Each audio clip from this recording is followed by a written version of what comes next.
It's great to be joined today by Molly McKew, who's a foreign policy and strategy consultant and an information warfare expert. Molly, for people who maybe hear information warfare and think, oh, we're just talking about hacking, what are we really talking about when we use that term?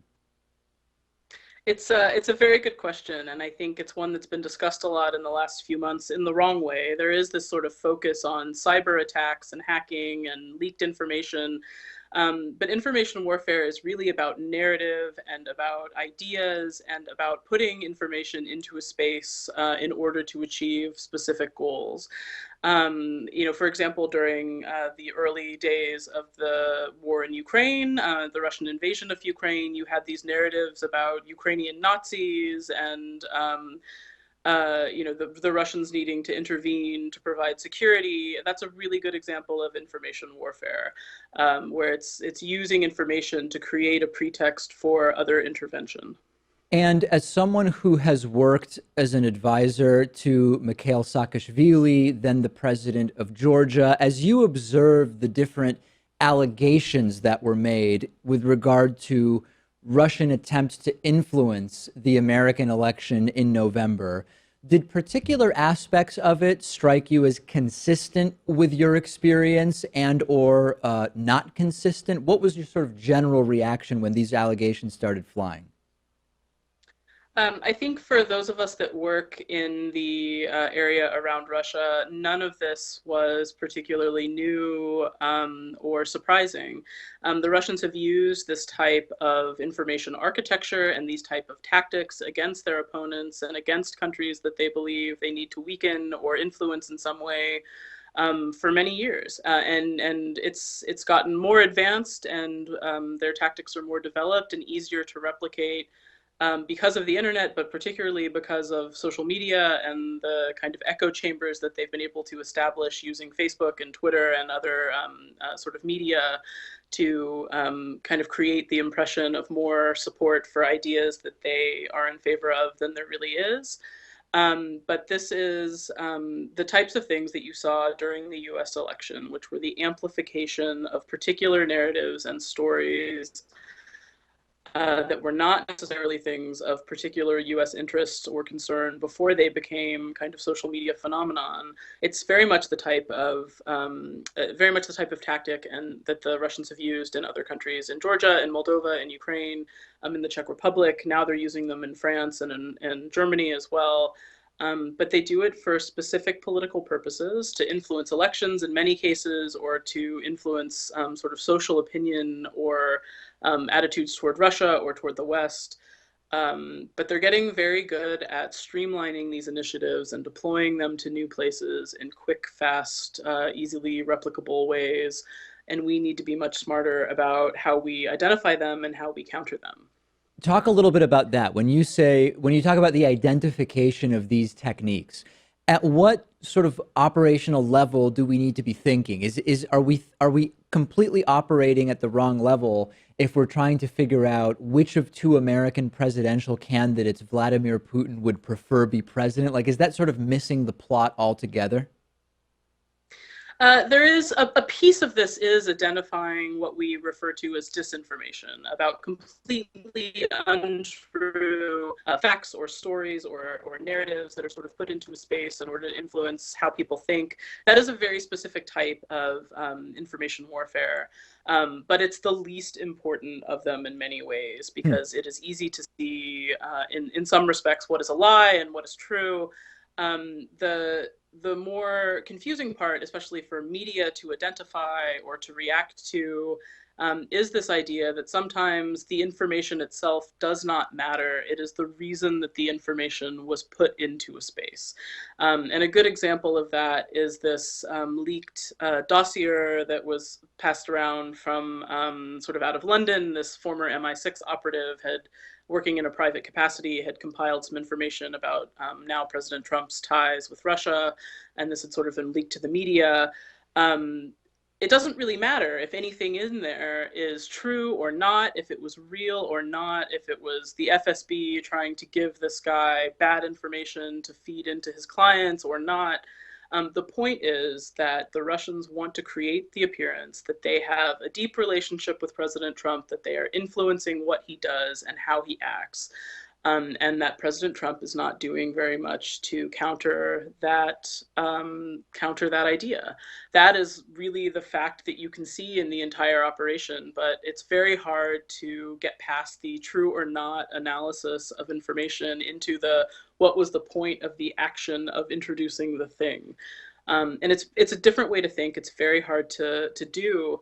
But it's how we need to start understanding how the Kremlin operates, but also how other governments and individuals, including to some extent President Trump's administration, are emulating this type of information architecture. Right, and that's I find that very interesting, and I think you wrote about this to some degree in a great article that I recently read of yours, which is that when we analyze a specific obvious untruth that is being parroted by the Trump administration, that the sort of layer one is, well, what are the facts of that particular story? But that there's this underlying, I don't know if I would call it a motive or sort of reality or context, where if you can get people to just more generally be really unsure of what they can believe as a more general principle, that can also play to the advantage of the establishment or the party in power, right? This idea that, hey, you know what? They may not believe what we're saying, but they'll question whether they can believe anything. Can you talk about that a little bit and how that can be useful?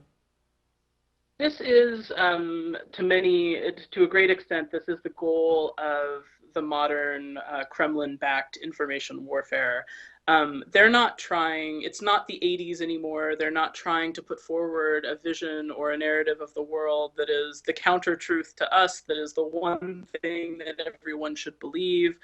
It is very much trying to create this idea that everyone is basically the same. We're all flawed. Nobody has the right to speak or to judge or to speak truth for anything, that there is no truth. It's all just confusion and chaos. And that is a very effective way to sort of put forth some of these stories and narratives, and a very effective way to counter the types of values and ideas that the United States of America has for many years tried to champion in the world. And you saw a great example of that this past weekend in the interview that President Trump was giving before the Super Bowl. There was sort of this amazing exchange where he said, if we can work with Putin on fighting terror, we absolutely should. And if we can work with the Russians to fight ISIS in the Middle East, then we absolutely should be doing that. And O'Reilly kind of countered to that, but Putin is a killer. Can we work with a killer? He's a killer. And Trump didn't dispute that he was a killer. He just said, so are we. Americans are killers too. And that's the kind of moral equivalency that the Kremlin echo chamber has really tried to create for, in particular, the last 10 years, but even before. This idea that no one is morally right, that there is just chaos and sort of confusion in the world. And coming through that, what you need is strength and certainty and strong leaders and screw values and morals and everything else. What you need is sort of strength and certainty of leadership. And that is where you have figures like Putin and others sort of stepping into the space, offering solutions and outcomes that are not democratic, that are not inclusive, that do not champion tolerance, but that champion these sort of very dark dystopian visions of the world that we live in and what we should pursue. This is sort of inherently a question that we could really only speculate on at this point, but I'm split when I observe different events that take place under the Trump administration, some related to Russia and some not. And I go between sort of two perspectives. One is that this is a very carefully calculated action statement or whatever. And like the O'Reilly, we're also not that great, or we're not, we're also guilty of some of this, whatever the exact wording was. I go back and forth between thinking it's incredibly calculated and thinking that Trump's clueless and there's just sort of unintended consequences that may end up benefiting Russia or Vladimir Putin. Is it even possible to clearly figure out whether some of what's going on is calculated or just ignorance?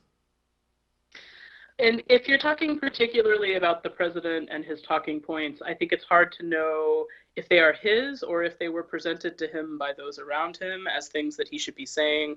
But I do think there's tremendous calculation behind specific aspects of the information and narrative that he is offering to the American people. You saw it in his inaugural address, this idea of American carnage, that we live in this terrible, lawless country. He's sort of expanding this now with this new idea that there's all these terrorist attacks that none of us know about because our dirty media doesn't report about it, but that the world is much more unsafe and untrue than what we actually even know.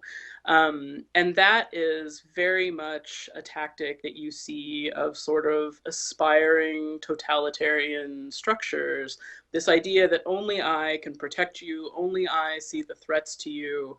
And I think that there's enough coming from the president and from his team on this topic that this to me is the theme that runs through a lot of the chaos that you see in the White House. Yes, there are all these executive orders. Yes, there are these sort of missteps and false starts and, you know, moving back from something.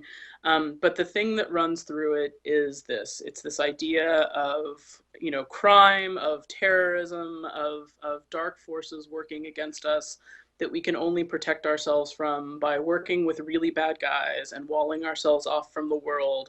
And only by accepting the tactics of sort of civilian slaughter and bloodbath will we be able to actually fight terrorism in the way that we should have been doing from the start. This sort of category is the centerpiece of what they are presenting to the American people. And that is extremely worrying because it points to a centralization of power, the belief in a security state, and the sort of structure under which they will form these new alliances with countries like Russia and others who are not democratic, who are not liberal. And I mean that in a small L way, not in a blue or red way. But countries that don't believe in the idea that individual rights and freedoms matter in the world, that everything should be sacrificed to the good of the state. Seems to often go back to that broader reality when we do an analysis of many different aspects of what's going on with the Trump administration. We've been speaking with Molly McKew, foreign policy and strategy consultant, information warfare expert. Molly, really appreciate you coming on today. Happy to do it. Thanks for having me.